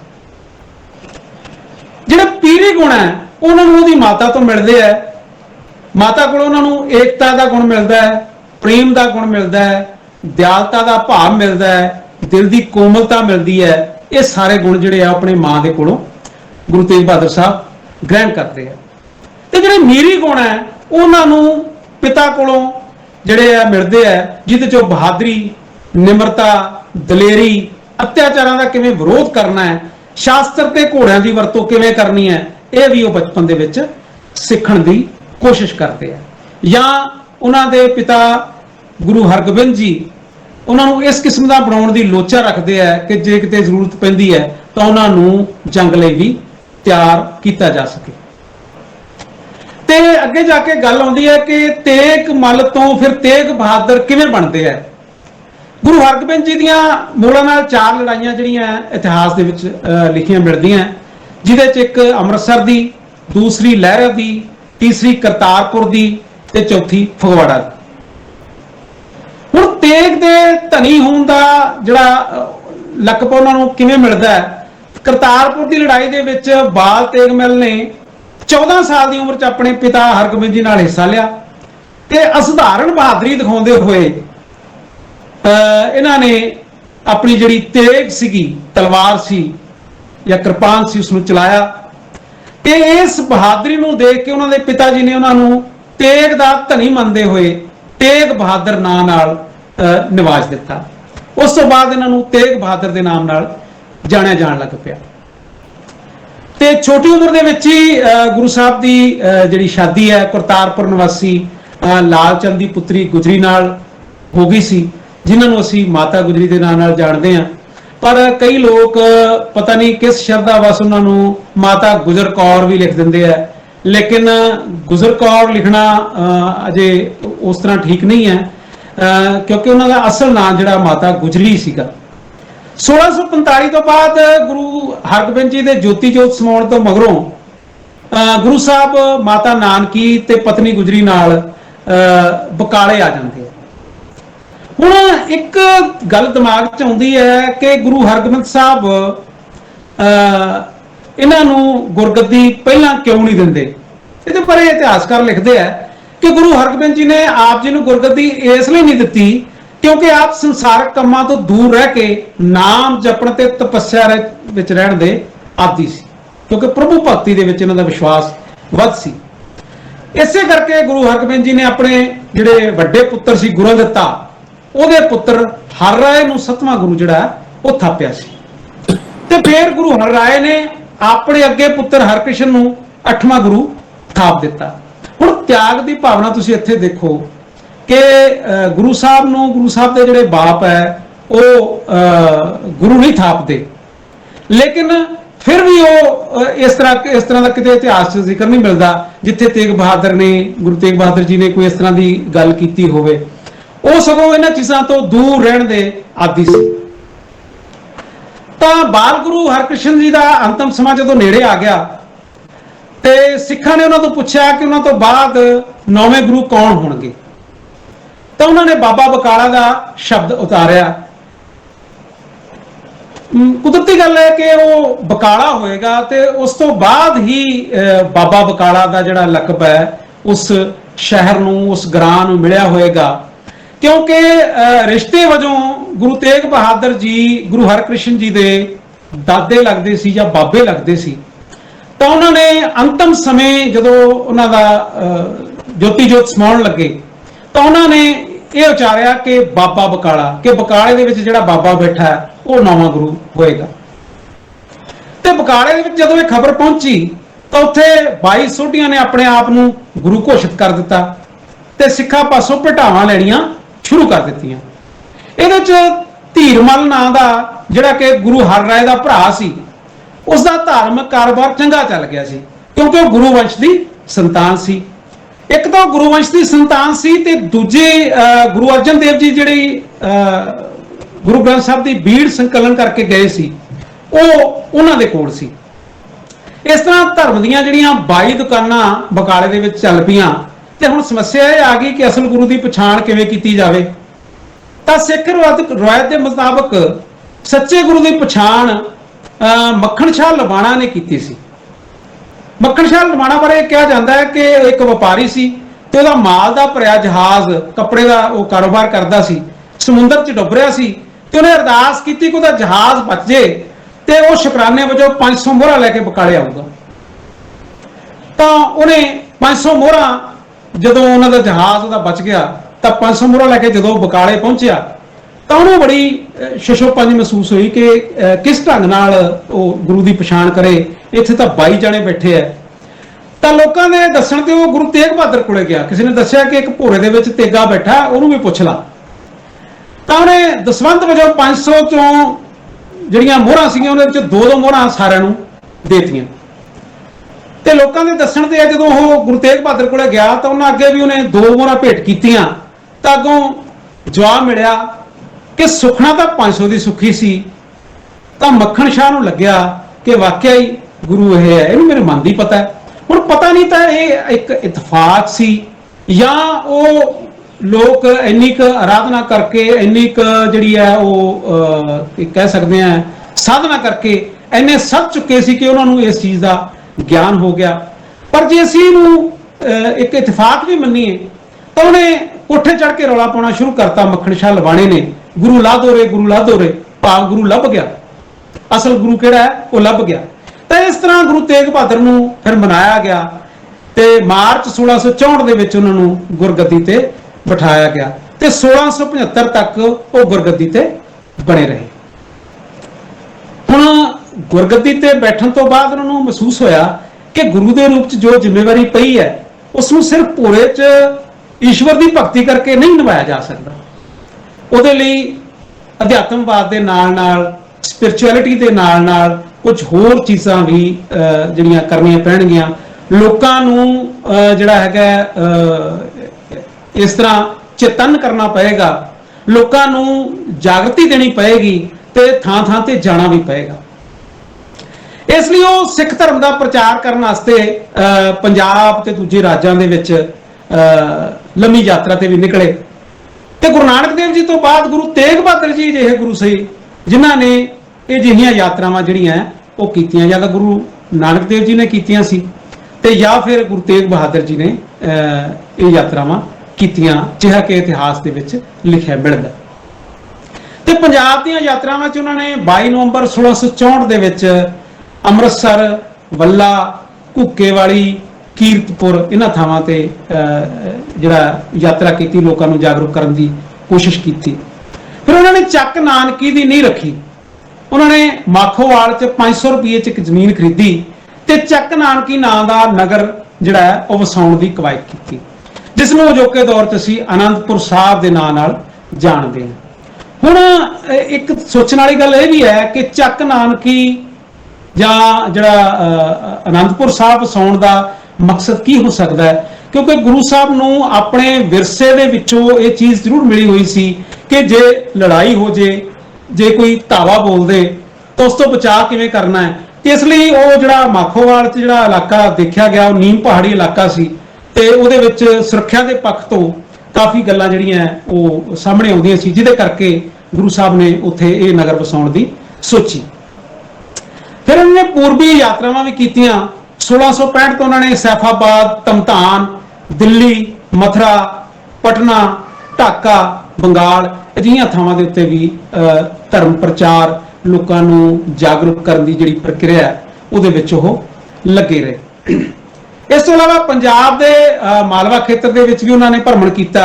1673 ਤੋਂ ਚੱਕ ਨਾਨਕੀ, ਪਟਿਆਲਾ, ਖੀਵਾ, ਭੀਖੀ, ਤਲਵੰਡੀ ਸਾਬੋ, ਬਠਿੰਡਾ, ਜਿੱਥੇ ਜਿੱਥੇ ਵੀ ਗਏ ਉਹਨਾਂ ਦੇ ਨਾਮ ਤੇ ਉਸ ਤਰ੍ਹਾਂ ਦੇ ਗੁਰਦੁਆਰਾ ਸਾਹਿਬਾਨ ਸਥਾਪਿਤ ਕੀਤੇ ਹੋਏ ਨੇ। ਤੇ ਉਸ ਤੋਂ ਬਾਅਦ ਜਦੋਂ ਉਹਨਾਂ ਦੀ ਸ਼ਹੀਦੀ ਦੀ ਗੱਲ ਆਉਂਦੀ ਹੈ ਕਿ ਸ਼ਹਾਦਤ ਉਹਨਾਂ ਨੂੰ ਕਿਉਂ ਦੇਣੀ ਪਈ, ਤੇ ਉਸ ਵੇਲੇ ਜਿਵੇਂ ਕਿ ਤੁਹਾਨੂੰ ਪਤਾ ਹੈ ਕਿ ਔਰੰਗਜ਼ੇਬ ਦਾ ਭਾਰਤ ਦੇ ਵਿੱਚ ਰਾਜ ਸੀ ਤੇ ਔਰੰਗਜ਼ੇਬ ਵੀ ਆਪਣੇ ਪੁਰਖਿਆਂ ਦੀ ਤਰ੍ਹਾਂ, ਜਹਾਂਗੀਰ ਹੋਰਾਂ ਦੀ ਤਰ੍ਹਾਂ ਮੁਸਲਿਮ ਧਰਮ ਜਿਹੜਾ ਹੈ ਉਸ ਨੂੰ ਸਥਾਪਿਤ ਕਰਨਾ ਚਾਹੁੰਦਾ ਸੀ ਸਮੁੱਚੇ ਹਿੰਦੁਸਤਾਨ ਦੇ ਵਿੱਚ। ਤੇ ਉਹਦਾ ਇੱਕ ਸੂਬੇਦਾਰ ਸੀ ਕਸ਼ਮੀਰ ਦਾ ਸ਼ੇਰ ਅਫਗਾਨ। ਸ਼ੇਰ ਅਫਗਾਨ ਜਿਹੜਾ ਹੈ ਉਹ ਪੂਰੇ ਭਾਰਤ ਨੂੰ ਇਸਲਾਮ ਦੀ ਧਰਤੀ 'ਚ ਬਦਲਣ ਦੇ ਜਿਹੜੇ ਆ ਸੁਪਨੇ ਲੈ ਰਿਹਾ ਸੀ ਤੇ ਕਸ਼ਮੀਰ ਦੇ ਬਾਹਮਣਾਂ ਨੂੰ ਹਿੰਦੂ ਧਰਮ ਦਾ ਸੂਮਾ ਮੰਨਿਆ ਜਾਂਦਾ ਸੀ ਤੇ ਇਹਨਾਂ ਕਸ਼ਮੀਰੀ ਪੰਡਤਾਂ ਦੇ ਉੱਪਰ, ਇਹਨਾਂ ਹਿੰਦੂ ਪਰਿਵਾਰਾਂ ਦੇ ਉੱਪਰ ਅਸਹਿ ਤੇ ਅਕਹਿ ਜ਼ੁਲਮ ਜਿਹੜੇ ਆ ਉਹ ਢਾਏ ਜਾਂਦੇ ਸੀ। ਤਾਂ ਸਤੰਬਰ 1675 ਦੇ ਵਿੱਚ ਕਸ਼ਮੀਰੀ ਪੰਡਤ ਕਿਰਪਾ ਰਾਮ ਦੀ ਅਗਵਾਈ 'ਚ ਗੁਰੂ ਸਾਹਿਬ ਦੀ ਸ਼ਰਨ 'ਚ ਜਦੋਂ ਆਉਂਦੇ ਆ ਪੰਡਤ ਕਿਰਪਾ ਰਾਮ ਤੇ ਉਹਨਾਂ ਦੇ ਸਾਥੀ, ਤੇ ਉਹ ਅਰਜ਼ੋਈ ਕਰਦੇ ਆ ਕਿ ਆਹ ਸਾਡਾ ਜਿਹੜਾ ਧਰਮ ਹੈ ਉਸ ਨੂੰ ਖਤਰਾ ਹੈ ਤੇ ਗੁਰੂ ਸਾਹਿਬ ਤੋਂ ਉਹ ਮਦਦ ਚਾਹੁੰਦੇ ਆ। ਹੁਣ ਕਿੰਨੀ ਖੂਬਸੂਰਤੀ ਹੈ ਗੁਰੂ ਤੇਗ ਬਹਾਦਰ ਜੀ ਦੀ ਸ਼ਖਸੀਅਤ ਦੀ ਕਿ ਦੂਜੇ ਤੇ ਧਰਮ ਦਾ ਮਸਲਾ ਹੈ, ਉਹ ਕਿਸੇ ਧਰਮ ਦੇ ਮਸਲੇ ਦੀ ਨਹੀਂ ਗੱਲ ਕਰਦੇ, ਸਗੋਂ ਉਹ ਮਨੁੱਖ ਦੀ ਆਜ਼ਾਦੀ ਦੀ ਗੱਲ ਕਰਦੇ, ਮਾਨਵਤਾ ਦੀ ਆਜ਼ਾਦੀ ਦੀ ਗੱਲ ਕਰਦੇ ਆ। ਹੋ ਸਕਦਾ ਉਹਨਾਂ ਨੂੰ ਉਸ ਵੇਲੇ ਕੋਈ ਮੁਸਲਮਾਨ ਕਿਸੇ ਇਸ ਤਰ੍ਹਾਂ ਦੀ ਗੱਲ ਲੈ ਕੇ ਆ ਜਾਂਦੇ, ਸ਼ਾਇਦ ਉਹ ਮੁਸਲਮਾਨਾਂ ਵਾਸਤੇ ਵੀ ਕੁਰਬਾਨੀ ਦੇਣ ਵਾਸਤੇ ਤਿਆਰ ਹੋ ਜਾਂਦੇ। ਉਹਨਾਂ ਦਾ ਮਸਲਾ ਇਹ ਨਹੀਂ ਸੀ ਕਿ ਹਿੰਦੂ ਉਹਨਾਂ ਦੀ ਸ਼ਰਨ ਦੇ ਵਿੱਚ ਆਏ ਆ, ਉਹਨਾਂ ਦਾ ਮਸਲਾ ਤਾਂ ਇਹ ਸੀ ਕਿ ਉਹ ਲੋਕ ਜੋ ਆਜ਼ਾਦ ਰਹਿਣਾ ਚਾਹੁੰਦੇ ਆ, ਉਹ ਜਿਸ ਤਰ੍ਹਾਂ ਦੇ ਧਾਰਮਿਕ ਚਿੰਨ੍ਹਾਂ ਦੇ ਨਾਲ ਰਹਿਣਾ ਚਾਹੁੰਦੇ ਆ, ਉਹਨਾਂ ਨੂੰ ਇੱਕ ਆਜ਼ਾਦੀ ਹੋਣੀ ਚਾਹੀਦੀ ਹੈ। ਇਸ ਤਰ੍ਹਾਂ ਦੀ ਧਾਰਨਾ ਗੁਰੂ ਤੇਗ ਬਹਾਦਰ ਜੀ ਦੀ ਫਿਲਾਸਫੀ ਦੇ ਵਿੱਚੋਂ ਸਾਨੂੰ ਹਾਸਲ ਹੁੰਦੀ ਹੈ। ਤੇ ਉਹ ਕਹਿੰਦੇ ਵੀ ਸਾਨੂੰ ਜਬਰੀ ਧਰਮ ਪਰਿਵਰਤਨ ਜਿਹੜਾ ਉਹ ਕਰਨ ਵਾਸਤੇ ਕਿਹਾ ਜਾ ਰਿਹਾ ਹੈ। ਤਾਂ ਅਜਿਹੀ ਸਥਿਤੀ ਦੇ ਵਿੱਚ ਕੁਦਰਤੀ ਗੱਲ ਹੈ ਵੀ ਮਦਦ ਕਰਨੀ ਸੌਖਾ ਕਾਰਜ ਨਹੀਂ ਹੈ, ਪਰ ਅੱਗੇ ਸਾਡੇ ਵਿਰਸੇ ਦੀ ਖੂਬਸੂਰਤੀ ਦੇਖੋ ਕਿ ਗੁਰੂ ਸਾਹਿਬ ਦੇ ਸੁਪੁੱਤਰ ਬਾਲ ਗੋਬਿੰਦ ਰਾਏ, ਜੋ ਬਾਅਦ ਸ਼੍ਰੀ ਗੁਰੂ ਗੋਬਿੰਦ ਸਿੰਘ ਜੀ ਦੇ ਨਾਂ ਨਾਲ ਜਾਣੇ ਜਾਂਦੇ ਆ, ਉਹਨਾਂ ਨੂੰ ਕਹਿੰਦੇ ਆ ਕਿ ਤੁਹਾਡੇ ਤੋਂ ਵੱਡਾ ਬਲਦਾਨੀ ਕੌਣ ਹੋ ਸਕਦਾ ਹੈ, ਤੁਹਾਡੀ ਸ਼ਰਨ 'ਚ ਆਏ ਹੈ, ਤੁਹਾਨੂੰ ਇਹਨਾਂ ਦੀ ਮਦਦ ਕਰਨੀ ਚਾਹੀਦੀ ਹੈ। ਤਾਂ ਗੁਰੂ ਸਾਹਿਬ ਉਹਨਾਂ ਪੰਡਤਾਂ ਦੀ, ਕਸ਼ਮੀਰੀ ਪੰਡਤਾਂ ਦੀ ਪੁਕਾਰ ਸੁਣ ਕੇ ਦਿੱਲੀ ਜਾਂਦੇ ਆ ਤੇ ਔਰੰਗਜ਼ੇਬ ਨਾਲ ਵਾਰਤਾਲਾਪ ਕਰਦੇ। ਜਦ ਔਰੰਗਜ਼ੇਬ ਆਪਣੀ ਅੜੀ ਤੇ ਅੜਿਆ ਰਹਿੰਦਾ ਤਾਂ ਉਹ ਫਿਰ ਇਹ ਕਹਿੰਦੇ ਆ ਕਿ ਪਹਿਲਾਂ ਤੂੰ ਮੇਰੀ ਜਿਹੜੀ ਹੈ ਸ਼ਹਾਦਤ ਹੋਏਗੀ, ਉਸ ਤੋਂ ਬਾਅਦ ਹੀ ਤੂੰ ਇਸ ਤਰ੍ਹਾਂ ਕਰ ਸਕਦਾ, ਅਦਰਵਾਈਜ਼ ਤੂੰ ਇਸ ਤਰ੍ਹਾਂ ਨਹੀਂ ਕਰ ਸਕਦਾ। ਤਾਂ ਇਸ ਤਰ੍ਹਾਂ ਉਹਨਾਂ ਦਾ ਸਿਰ ਧੜ ਤੋਂ ਲੱਗ ਕਰਕੇ 11 ਨਵੰਬਰ 1675 ਨੂੰ ਦਿੱਲੀ ਦੇ ਚਾਂਦਨੀ ਚੌਕ ਦੇ ਵਿੱਚ ਸ਼ਹੀਦ ਕਰ ਦਿੱਤਾ ਜਾਂਦਾ। ਤੁਸੀਂ ਦੇਖੋ ਕਿ ਉਹਨਾਂ ਦੇ ਨਾਲ ਜੋ ਭਾਈ ਮਤੀ ਦਾਸ ਨੂੰ ਆਰੇ ਨਾਲ ਚੀਰਿਆ ਜਾਂਦਾ, ਭਾਈ ਸਤੀਦਾਸ ਨੂੰ ਰੂਸ 'ਚ ਲਪੇਟ ਕੇ ਅੱਗ ਲਾਈ ਜਾਂਦੀ ਹੈ ਤੇ ਭਾਈ ਦਿਆਲੇ ਨੂੰ ਉਬਲਦੀ ਦੇਗ 'ਚ ਪਾ ਕੇ ਸ਼ਹੀਦ ਕੀਤਾ ਜਾਂਦਾ। ਇਹ ਸਾਰਾ ਕੁਝ ਗੁਰੂ ਤੇਗ ਬਹਾਦਰ ਜੀ ਨੂੰ ਡੋਲਣ ਲਈ ਮਜਬੂਰ ਕਰਨ ਵਾਸਤੇ ਔਰੰਗਜ਼ੇਬ ਕਰਦਾ ਹੈ, ਲੇਕਿਨ ਗੁਰੂ ਸਾਹਿਬ ਡੋਲਦੇ ਨਹੀਂ। ਉਹਨਾਂ ਦੇ ਜਿਹੜੇ ਸ਼ਰਧਾਲੂ ਹੈ, ਉਹਨਾਂ ਦੇ ਜਿਹੜੇ ਸਿੰਘ ਹੈ, ਉਹ ਸ਼ਹਾਦਤਾਂ ਦੇ ਜਾਂਦੇ ਆ, ਪਰ ਆਪਣੇ ਹੱਥ ਤੇ ਅੜੇ ਰਹਿੰਦੇ ਆ। ਕਿਉਂਕਿ ਇਹ ਜਿਹੜਾ ਮੁਗਲਾਂ ਤੇ ਸਿੱਖਾਂ ਦਾ ਜਿਹੜਾ ਘੋਰ ਵੈਰ ਸੀਗਾ, ਉਹ ਜਹਾਂਗੀਰ ਦੇ ਸਮੇਂ ਤੋਂ ਹੀ ਗੁਰੂ ਅਰਜਨ ਦੇਵ ਜੀ ਦੀ ਸ਼ਹਾਦਤ ਨਾਲ ਸ਼ੁਰੂ ਹੋ ਗਿਆ ਸੀ ਤੇ ਔਰੰਗਜ਼ੇਬ ਦੀ ਧਾਰਮਿਕ ਕੱਟੜਤਾ ਜਿਹੜੀ ਨੀਤੀ ਸੀਗੀ, ਜਿਹਦੇ ਕਰਕੇ ਗੁਰੂ ਸਾਹਿਬ ਨੂੰ ਇਹ ਬਲਿਦਾਨ ਦੇਣਾ ਪਿਆ, ਕਿਉਂਕਿ ਉਹ ਕੱਟੜ ਸੁੰਨੀ ਮੁਸਲਮਾਨ ਸੀ ਤੇ ਇਸਲਾਮ ਧਰਮ ਨੂੰ ਮੁੱਖ ਮੰਨਣਾ ਜਿਹੜਾ ਉਹ ਮੁੱਖ ਰੱਖਣਾ ਚਾਹੁੰਦਾ ਸੀ। ਤੇ ਦੂਜੇ ਪਾਸੇ ਰਾਮ ਰਾਏ ਦਾ ਜਿਹੜਾ ਵੈਰ ਸੀਗਾ, ਜਿਹੜੇ ਕਿ 8ਵੇਂ ਗੁਰੂ ਹਰਕ੍ਰਿਸ਼ਨ ਜੀ ਦਾ ਭਰਾ ਸੀ ਤੇ ਉਹਨਾਂ ਦੇ ਜੋਤੀ ਜੋਤ ਸਮਾਉਣ ਤੋਂ ਬਾਅਦ ਗੁਰਗੱਦੀ ਹਾਸਲ ਕਰਨਾ ਚਾਹੁੰਦਾ ਸੀ, ਜਦਕਿ ਜਿਹੜੇ ਸ਼ਰਧਾਲੂ ਸੀਗੇ ਉਹ ਗੁਰੂ ਤੇਗ ਬਹਾਦਰ ਨੂੰ ਗੱਦੀ ਦੇਣਾ ਚਾਹੁੰਦੇ ਸੀ, ਕਿਉਂਕਿ ਗੁਰੂ ਹਰਕ੍ਰਿਸ਼ਨ ਜੀ ਇਹ ਬਿਆਨ ਕਰ ਗਏ ਸੀ ਕਿ ਬਾਬਾ ਬਕਾਲਾ, ਜਿਹੜਾ ਬਕਾਲੇ ਬਾਬਾ ਬੈਠਾ, ਉਹ ਨਵਾਂ ਗੁਰੂ ਹੋਏਗਾ। ਤੇ ਇਸ ਤਰ੍ਹਾਂ ਗੁਰੂ ਤੇਗ ਬਹਾਦਰ ਜੀ ਨੇ ਸਾਰੀ ਜ਼ਿੰਦਗੀ ਧਰਮ ਦਾ ਪ੍ਰਚਾਰ ਕੀਤਾ, ਲੋਕਾਂ ਦੇ ਹੱਕ 'ਚ ਆਵਾਜ਼ ਬੁਲੰਦ ਕੀਤੀ। ਔਰ ਉਹਨਾਂ ਦੀ ਖੂਬਸੂਰਤੀ ਇਹ ਹੈ ਕਿ ਉਹਨਾਂ ਨੇ ਦੂਜੇ ਧਰਮ ਲਈ ਬਲਿਦਾਨ ਦਿੱਤਾ। ਇਹ ਆਪਣੇ ਆਪ ਦੇ ਵਿੱਚ ਇੱਕ ਬਹੁਤ ਵੱਡੀ ਗੱਲ ਹੈ, ਜਿਸ ਨੂੰ ਅਜੋਕੇ ਸੰਦਰਭ ਦੇ ਵਿੱਚ ਸਮਝਣ ਦੀ ਬਹੁਤ ਜ਼ਰੂਰਤ ਹੈ ਕਿ ਅਸੀਂ ਕਿੱਥੇ ਤਾਂ ਸਾਡੇ ਗੁਰੂ ਸਾਹਿਬਾਨ ਜਿਹੜੇ ਆ ਉਹ ਸ਼ਹਾਦਤਾਂ ਦੇ ਕੇ ਦੂਜੇ ਦੇ ਧਰਮ ਨੂੰ ਬਚਾਉਣ ਲਈ, ਦੂਜੇ ਦੇ ਧਾਰਮਿਕ ਚਿੰਨ੍ਹਾਂ ਨੂੰ ਬਚਾਉਣ ਲਈ, ਕਿੱਥੇ ਅਸੀਂ ਅੱਜ ਇੱਕ ਧਰਮ ਦੇ ਨਾਂ ਤੇ ਰਾਜਨੀਤੀ ਖੇਡ ਰਹੇ ਹਾਂ, ਧਰਮ ਦੇ ਨਾਂ ਤੇ ਲੋਕਾਂ ਨੂੰ ਲੜਾ ਰਹੇ ਹਾਂ ਤੇ ਸਾਡੇ ਲੋਕਾਂ ਨੂੰ ਵੀ ਇਹ ਜਾਗਰਤੀ ਨਹੀਂ ਕਿ ਅਸੀਂ ਧਰਮ ਦੇ ਨਾਂ ਤੇ ਕਿਉਂ ਲੜਦੇ ਹਾਂ, ਜਦੋਂ ਸਾਨੂੰ ਸੰਦੇਸ਼ ਐਡਾ ਵੱਡਾ ਗੁਰੂ ਸਾਹਿਬਾਨ ਦੇ ਗਏ, ਜਿਹੜੇ ਕਿ ਸਭੇ ਸਾਂਝੀ ਵਾਰਸ ਲਾਈਨ ਦਾ ਸੰਦੇਸ਼ ਦੇ ਗਏ। ਸਾਡੀ ਗੁਰਬਾਣੀ ਰੋਜ਼ ਅਸੀਂ ਪੜ੍ਹਦੇ ਹਾਂ, ਸੁਣਦੇ ਹਾਂ, ਲੇਕਿਨ ਜਦੋਂ ਵਿਹਾਰਕ ਤੌਰ ਤੇ ਸਾਨੂੰ ਵਿਚਰਨ ਦਾ ਮੌਕਾ ਆਉਂਦਾ ਤਾਂ ਅਸੀਂ ਇਹ ਸਾਰਾ ਕੁਝ ਭੁੱਲ ਕੇ ਬੜੇ ਇੱਕ ਕੱਟੜਪੰਥੀ ਜਿਹੇ ਹੋ ਜਾਂਦੇ ਆ ਤੇ ਦੂਜੇ ਦੀ ਜਾਨ ਲੈਣ ਦੇ ਵਾਸਤੇ ਉਤਾਵਲੇ ਹੋ ਜਾਂਦੇ ਹੋ। ਤਾਂ ਗੁਰੂ ਸਾਹਿਬਾਨ ਦੀ ਜਿਹੜੀ ਗੁਰੂ ਤੇਗ ਬਹਾਦਰ ਜੀ ਦੀ ਬਾਣੀ ਹੈ, ਜਿਹਦੇ 'ਚ 59 ਸ਼ਬਦ 57 ਸ਼ਲੋਕ 16 ਰਾਗਾਂ 'ਚ ਲਿਖੇ ਸਾਨੂੰ ਮਿਲਦੇ ਆ। ਉਹਨਾਂ 'ਚੋਂ ਕੁਝ ਸ਼ਲੋਕਾਂ ਦੀ ਜੇ ਮੈਂ ਗੱਲ ਕਰਾਂ, ਉਹ ਲਿਖਦੇ ਆ, ਗੁਣ ਗੋਬਿੰਦ ਗਾਇਓ ਨਹੀਂ, ਜਨਮ ਅਕਾਰਤ ਕੀਨ, ਕਹੋ ਨਾਨਕ ਹਰ ਭਜਮਨਾ, ਜੈ ਬਿਦ ਜਲ ਕੋ ਮੀਨ। ਇਹ ਸ਼ਲੋਕ 'ਚੋਂ ਦੱਸਦੇ ਆ ਕਿ ਗੁਰੂ ਜੀ ਮਨ ਨੂੰ ਸੰਬੋਧਿਤ ਹੋ ਕੇ ਗੱਲ ਕਰਦੇ ਆ ਕਿ ਗੋਬਿੰਦ ਦੇ ਗੁਣਾਂ ਨੂੰ ਤੂੰ ਗਾਇਆ ਨਹੀਂ, ਗੁਣ ਨਾ ਗਾਉਣ ਕਰਕੇ ਤੇਰਾ ਕੀਮਤੀ ਸਮਾਂ ਜਿਹੜਾ ਉਹ ਵਿਅਰਥ ਜਾ ਰਿਹਾ ਹੈ। ਜੇਕਰ ਅਜੇ ਤੱਕ ਪ੍ਰਮਾਤਮਾ ਦੇ ਗੁਣ ਨਹੀਂ ਗਾਏ ਤਾਂ ਅੱਜ ਤੋਂ ਉਸ ਪ੍ਰਮਾਤਮਾ ਦੇ ਗੁਣ ਗਾਇਨ ਨੂੰ ਇਸ ਤਰ੍ਹਾਂ ਪਿਆਰ ਕਰ ਜਿਵੇਂ ਕਿ ਇੱਕ ਮੱਛੀ ਪਾਣੀ 'ਚ ਰਹਿ ਕੇ ਪਾਣੀ ਨੂੰ ਪਿਆਰ ਕਰਦੀ। ਹੁਣ ਇਹ ਜਿਹੜੀ ਗੱਲ ਗੁਰੂ ਸਾਹਿਬ ਨੇ ਇਸ ਸ਼ਲੋਕ ਰਾਹੀਂ ਬਿਆਨ ਕੀਤੀ ਹੈ, ਇਸ ਦੇ ਅਰਥ ਆਪੋ ਆਪਣੇ ਢੰਗ ਨਾਲ ਅਸੀਂ ਕੱਢਦੇ ਹਾਂ। ਜੇ ਤਾਂ ਕੋਈ ਬਿਰਧ ਅਵਸਥਾ ਦਾ ਬੰਦਾ ਹੈ, ਜਿਹਨੇ ਜ਼ਿੰਦਗੀ 'ਚ ਬਹੁਤ ਕੰਮ ਕਰ ਲਿਆ ਹੈ ਤੇ ਹੁਣ ਉਹ ਆਰਾਮ ਦੀ ਅਵਸਥਾ ਦੇ ਵਿੱਚ ਹੈ, ਤਾਂ ਉਹਨੂੰ ਇਸ ਢੰਗ ਨਾਲ ਇਸ ਸ਼ਲੋਕ ਨੂੰ ਲੈਣਾ ਚਾਹੀਦਾ ਜਿਸ ਢੰਗ ਨਾਲ ਮੈਂ ਇਸ ਦੀ ਵਿਆਖਿਆ ਤੁਹਾਡੇ ਸਾਹਮਣੇ ਰੱਖੀ ਹੈ। ਲੇਕਿਨ ਜੇ ਇੱਕ ਵਿਦਿਆਰਥੀ ਹੈ, ਉਹਦੇ ਲਈ ਜਿਹੜੇ ਪ੍ਰਮਾਤਮਾ ਦੇ ਗੁਣ ਗਾਉਣ ਦਾ ਭਾਵ ਕੀ ਹੈ? ਪ੍ਰਮਾਤਮਾ ਕੀ ਹੈ? ਉਹਦੀ ਪੜ੍ਹਾਈ ਹੈ, ਉਹਦੀ ਸਿੱਖਿਆ ਹੈ। ਜਿੰਨਾ ਹੀ ਉਹਦਾ ਗੁਣਗਾਨ ਕਰ ਲੂਗਾ ਜ਼ਿੰਦਗੀ 'ਚ, ਉਨਾ ਹੀ ਉਹ ਕਾਮਯਾਬ ਰਹਿ ਜਾਊਗਾ। ਸੋ ਗੁਰਬਾਣੀ ਦੇ ਅਰਥਾਂ ਨੂੰ ਸਿਰਫ ਸਤਹੀ ਅਰਥਾਂ ਦੇ ਵਿੱਚ ਲੈਣਾ, ਜਿਸ ਤਰ੍ਹਾਂ ਦੇ ਕਿ ਸਾਡੇ ਪ੍ਰੀਚਰ ਅਰਥ ਕੱਢਦੇ ਨੇ, ਉਹਨਾਂ ਦੇ ਵਿੱਚ ਲੈਣਾ, ਤਾਂ ਗੁਰਬਾਣੀ ਨੂੰ ਅਸੀਂ ਇੱਕ ਤਰ੍ਹਾਂ ਸੀਮਿਤ ਕਰ ਰਹੇ ਹੋਵਾਂਗੇ। ਗੁਰਬਾਣੀ ਦੇ ਬੜੇ ਗਹਿਨ ਅਰਥ ਜਿਹੜੇ ਆ ਉਹ ਲੈਣੇ ਬਣਦੇ ਆ, ਜਿਹਦੇ ਨਾਲ ਮਨੁੱਖਤਾ ਦਾ ਲੁਕਾਈ ਦਾ ਕੋਈ ਲਾਭ ਹੋਵੇ। ਅੱਗੇ ਇੱਕ ਸ਼ਲੋਕ 'ਚੋਂ ਲਿਖਦੇ ਆ, ਵਿਖਿਨ ਸਿਉ ਕਾਹੇ ਰਚਿਓ, ਨਿਮਖ ਨਾ ਹੋਏ ਉਦਾਸ, ਕਹੋ ਨਾਨਕ ਭਜ ਹਰਮਨਾ, ਪਰੇ ਨਾ ਜਮਕੀ ਫਾਸ। ਮਨੁੱਖ ਨੂੰ ਆਪਣਾ ਵਧੇਰੇ ਸਮਾਂ ਜਿਹੜਾ ਹੈ ਸਮਾਜਿਕ ਵਿਕਾਰਾਂ ਨੂੰ ਛੱਡ ਕੇ ਪ੍ਰਮਾਤਮਾ ਦੇ ਨਾਮ ਨੂੰ ਜਪਣਾ ਚਾਹੀਦਾ। ਇੱਥੇ ਵੀ ਉਹੀ ਗੱਲ ਹੈ, ਸਮਾਜਿਕ ਵਿਕਾਰਾਂ 'ਚ ਪੈਣ ਦੀ ਬਜਾਏ ਬੰਦੇ ਨੂੰ ਆਪਣੀ ਮਿਹਨਤ ਵੱਲ ਧਿਆਨ ਦੇਣਾ ਚਾਹੀਦਾ ਹੈ, ਕਿਉਂਕਿ ਕਿਸੇ ਨੇ ਰੋਟੀ ਤੁਹਾਡੇ ਅੱਗੇ ਲਿਆ ਕੇ ਰੱਖ ਨਹੀਂ ਜਾਣੀ। ਜਿਹੜਾ ਅਸੀਂ ਕਹਿੰਦੇ ਨਾ ਕਿ ਪ੍ਰਮਾਤਮਾ ਆਪੇ ਸਾਨੂੰ ਰੋਟੀ ਦੇਊਗਾ। ਪ੍ਰਮਾਤਮਾ ਜਿਵੇਂ ਕਹਿੰਦੇ ਨੇ, God help those who help ਦੈਮਸੈਲਵਸ। ਜੇ ਅਸੀਂ ਆਪਣੀ ਮਦਦ ਆਪ ਕਰਾਂਗੇ, ਪ੍ਰਮਾਤਮਾ ਸਾਨੂੰ ਇਹ ਕਹਿੰਦਾ ਹੈ ਕਿ ਤੂੰ ਆਪਣੀ ਮਦਦ ਆਪ ਕਰਨੀ ਸਿੱਖ। ਉਹ ਕੀ ਕਹਿੰਦਾ ਹੈ ਕਿ ਮਨੁੱਖ ਨੂੰ ਆਪਣੇ ਵਧੇਰੇ ਸਮਾਂ ਸਮਾਜਿਕ ਵਿਕਾਰਾਂ ਨੂੰ ਛੱਡ ਕੇ ਪ੍ਰਮਾਤਮਾ ਦੇ ਨਾਮ ਨੂੰ ਜਪਣਾ ਚਾਹੀਦਾ ਹੈ, ਕਿਉਂਕਿ ਜੋ ਵੀ ਸੰਸਾਰ 'ਚ ਦਿਸਦਾ ਹੈ ਉਹ ਵਾਸਤਵ ਵਿੱਚ ਅਸਲੋਂ ਨਾਸ਼ਮਾਨ ਹੈ। ਤੇ ਜਦੋਂ ਵੀ ਕੋਈ ਬੰਦਾ ਆਪਣੇ ਗੁਣਾਂ ਨੂੰ ਹੱਦ ਤੋਂ ਵੱਧ ਕੇ ਇਹਨਾਂ ਦੀ ਦੁਰਵਰਤੋਂ ਕਰੇਗਾ ਤਾਂ ਕੁਦਰਤੀ ਤੌਰ ਤੇ ਇਹ ਜਿਹੜੇ ਗੁਣ ਹਨ ਇਹ ਜ਼ਹਿਰ ਬਣ ਜਾਣਗੇ।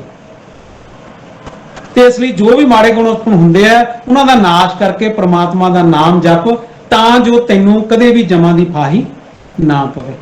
ਪ੍ਰਮਾਤਮਾ ਦਾ ਨਾਮ ਜਪਣ ਦੀ ਗੱਲ ਜਿਹੜੀ ਹੈ ਉਹ ਸਾਨੂੰ ਮਿਹਨਤ ਦੇ ਨਜ਼ਰੀਏ ਤੋਂ ਲੈਣੀ ਚਾਹੀਦੀ ਹੈ, ਤਾਂ ਕਿ ਸਾਡਾ ਪਾਰ ਉਤਾਰਾ ਜਿਹੜਾ ਹੋ ਸਕੇ।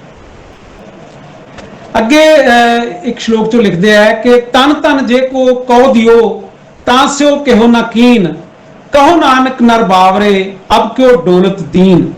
ਤਾਂ ਗੁਰੂ ਸਾਹਿਬ ਫਰਮਾਉਂਦੇ ਆ ਕਿ ਆ ਮਨੁੱਖ, ਤੈਨੂੰ ਪ੍ਰਮਾਤਮਾ ਨੇ ਸਰੀਰ ਧਨ ਸਾਰਾ ਕੁਝ ਦਿੱਤਾ ਹੈ।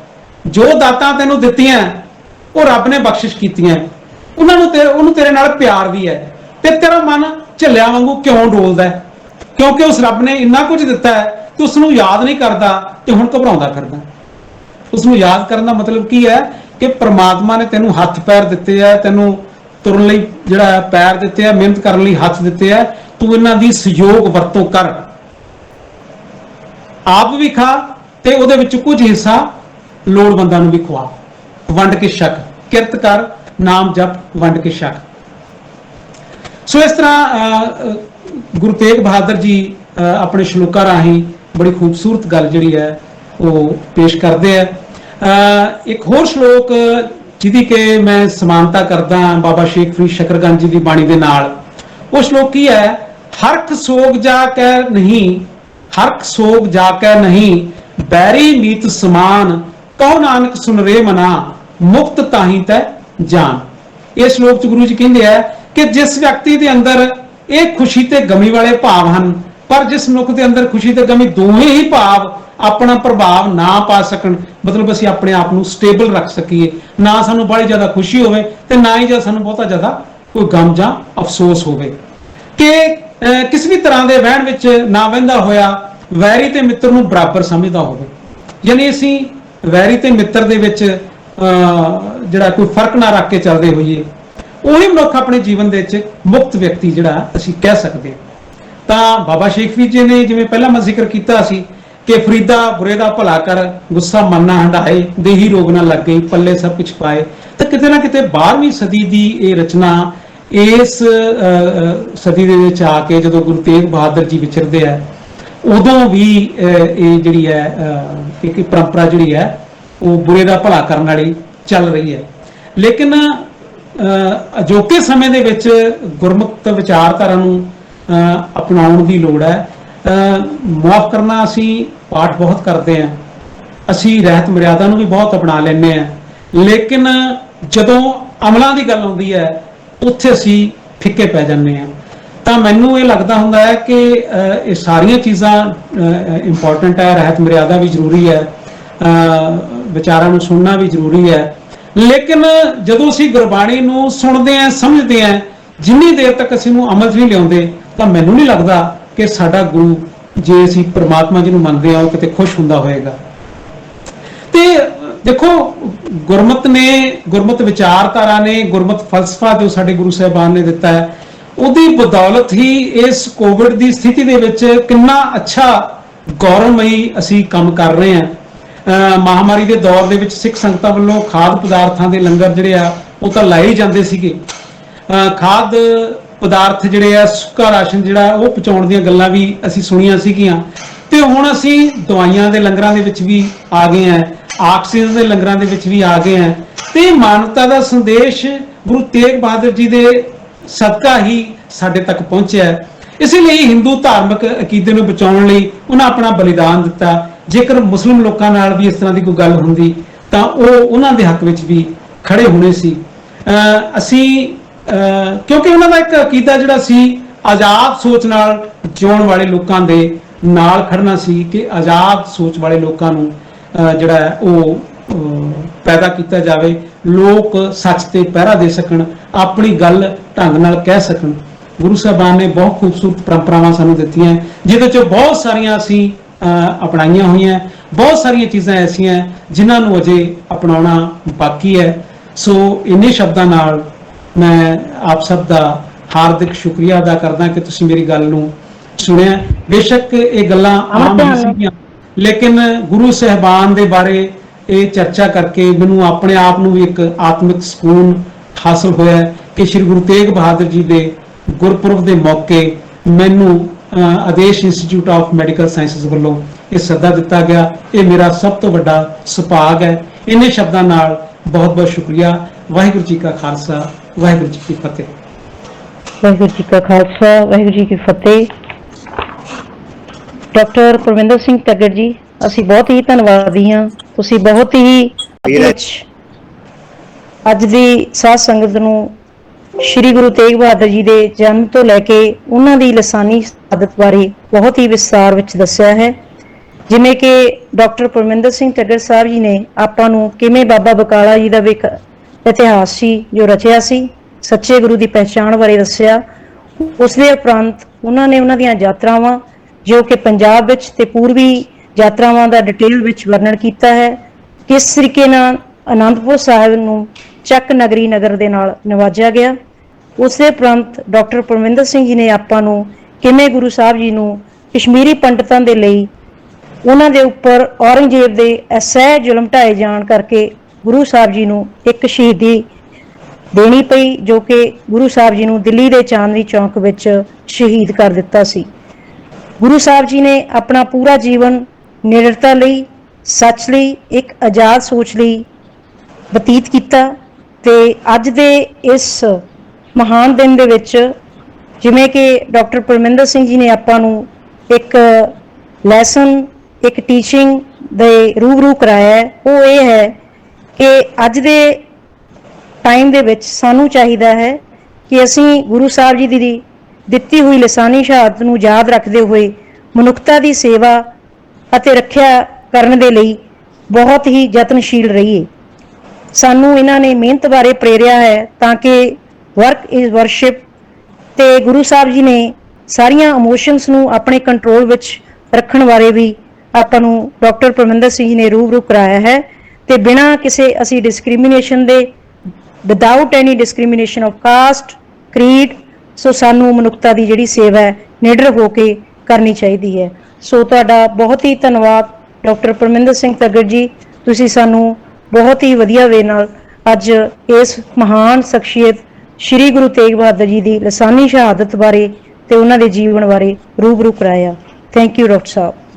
ਤੇ ਹੁਣ ਮੈਂ ਗੁਜ਼ਾਰਿਸ਼ ਕਰਦੇ ਹਾਂ ਸਾਡੇ ਬਹੁਤ ਹੀ ਸਤਿਕਾਰਯੋਗ chief managing director doctor Janjitpal Singh Sekhon ji, ਜੋ ਕਿ ਅੱਜ ਦੇ ਇਸ ਮਹਾਨ ਦਿਨ ਤੇ ਸਾਨੂੰ ਗੁਰੂ ਸਾਹਿਬ ਜੀ ਬਾਰੇ ਕੁਝ ਆਪਣੇ ਵਿਚਾਰ ਨੇ ਜੋ ਸਾਂਝੇ ਕਰਨਗੇ। ਡਾਕਟਰ ਸੇਖੋਂ ਸਾਹਿਬ।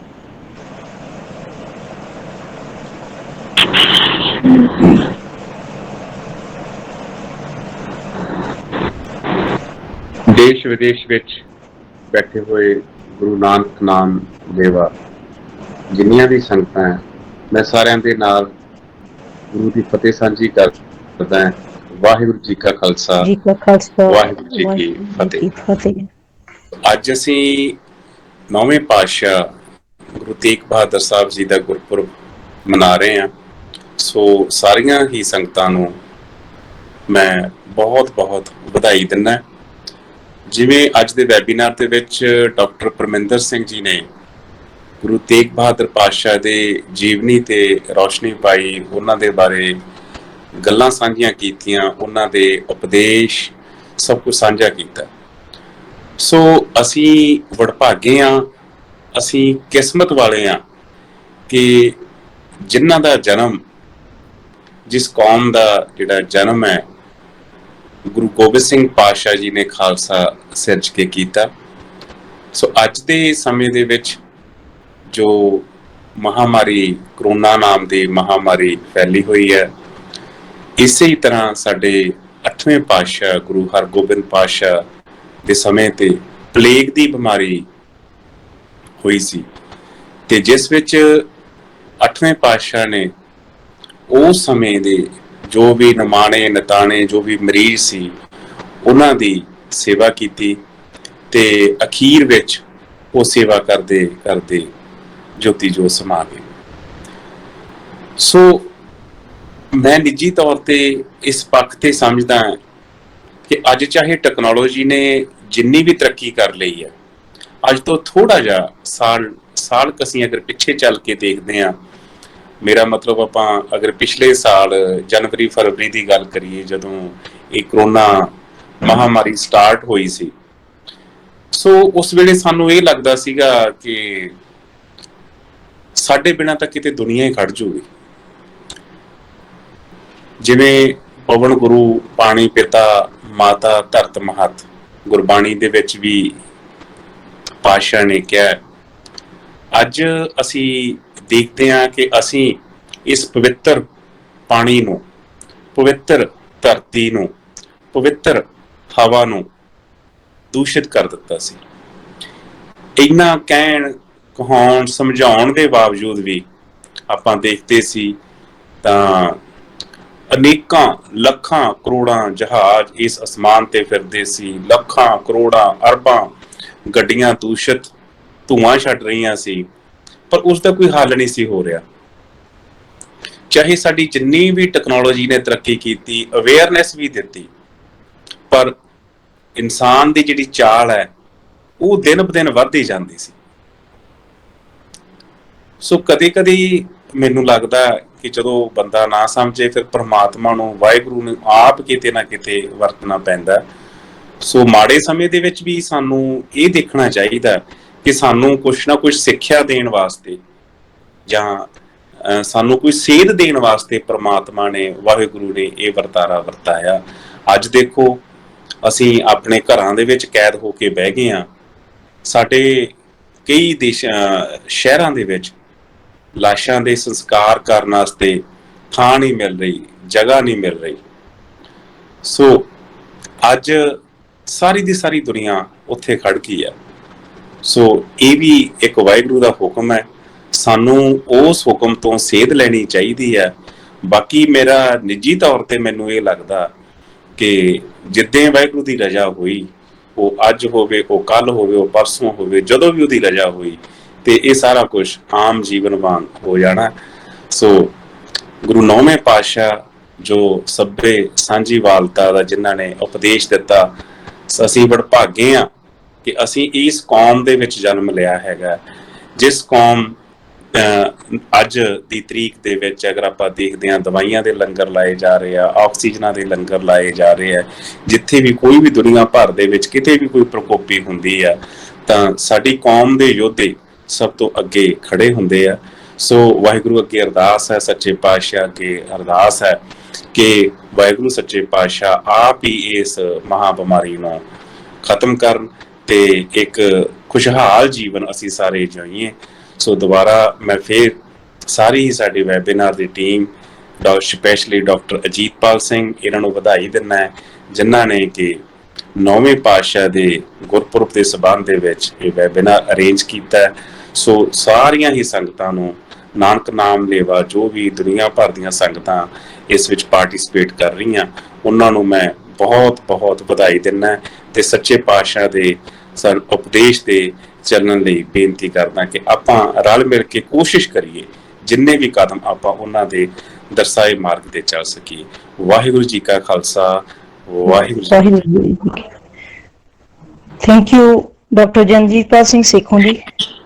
ਸਰ ਤੁਸੀਂ ਸਾਨੂੰ ਬਹੁਤ ਹੀ ਵਧੀਆ ਤਰੀਕੇ ਦੇ ਨਾਲ, ਹੋਰ ਵੀ ਵਧੀਆ ਤਰੀਕੇ ਨਾਲ ਐਕਸਪਲੇਨ ਕੀਤਾ ਕਿ ਕਿਵੇਂ ਅੱਜ ਦੀ ਜੋ ਟੈਕਨੋਲੋਜੀ ਹੈ ਉਹ ਆ ਕੇ ਕਿਸੇ ਨਾ ਕਿਸੇ ਮੁਕਾਮ ਤੇ ਪਰਮਾਤਮਾ ਦੇ ਅੱਗੇ ਸਾਰੀਆਂ ਚੀਜ਼ਾਂ ਬਹੁਤ ਛੋਟੀਆਂ ਹੋ ਜਾਂਦੀਆਂ ਹਨ ਤੇ ਸਾਨੂੰ ਨਿਮਰਤਾ ਦੇ ਨਾਲ ਮਨੁੱਖਤਾ ਦੀ ਸੇਵਾ ਕਰਨ ਦੇ ਵਿੱਚ ਅੱਗੇ ਜੁਟ ਜਾਣਾ ਚਾਹੀਦਾ ਹੈ।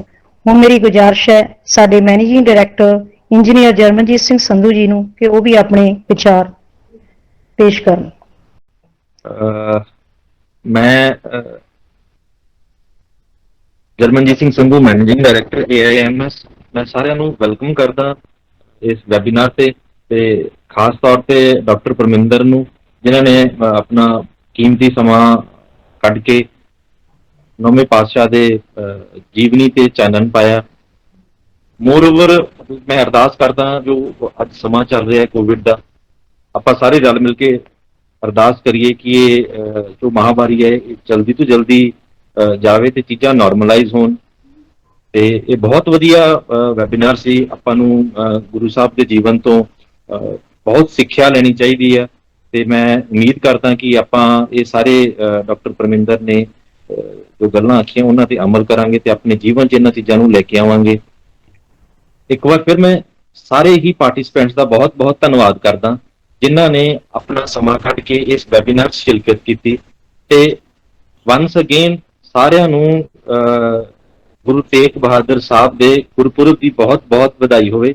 ਵਾਹਿਗੁਰੂ ਜੀ ਕਾ ਖਾਲਸਾ, ਵਾਹਿਗੁਰੂ ਜੀ ਕੀ ਫਤਿਹ।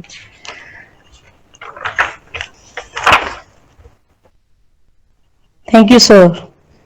ਸੋ ਹੁਣ ਮੈਨੂੰ ਬਹੁਤ ਹੀ ਖੁਸ਼ੀ ਹੋ ਰਹੀ ਹੈ ਤੁਹਾਡੇ ਨਾਲ ਇੱਕ ਗੱਲ ਸਾਂਝੀ ਕਰਦੇ ਹੋਏ ਕਿ ਬਹੁਤ ਹੀ ਜਲਦੀ college of physiotherapy Adesh institute of medical sciences is going to organize a series of webinars on the topics of research and anatomy. So ਸਭ ਤੋਂ ਵੱਡੀ ਖੂਬਸੂਰਤੀ ਇਹਨਾਂ series of webinars ਦੀ ਇਹ ਹੈ ਕਿ ਇਸ ਵਿੱਚ ਸਾਡੇ ਜੋ experts ਨੇ ਉਹ especially they are international experts from USA and Canada.